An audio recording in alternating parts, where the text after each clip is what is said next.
I found some things that I kind of wanted to work with, and I thought maybe these all go together somehow. So I kind of want to figure out how.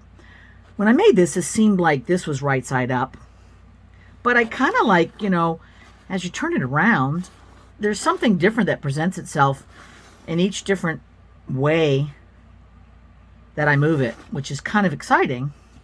I'm kind of thinking I don't know exactly, but what if I did something like this? I love this little piece being incorporated up here or somewhere near this guy. It just seems like it works somehow. And I love these little bits kind of extending out somewhere.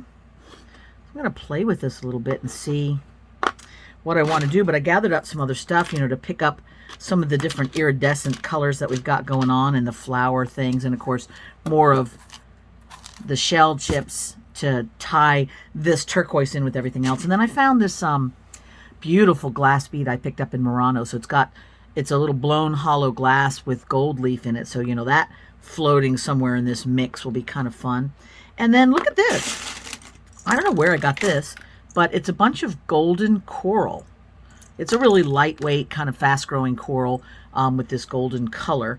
And honestly, I feel like this is a natural color because it looks like it's that way all the way through, and then it's got some lacquer or varnish or something on it, but extending some of these lines by using more of this coral for the design might be kind of fun. So I'm going to play with this and see what happens.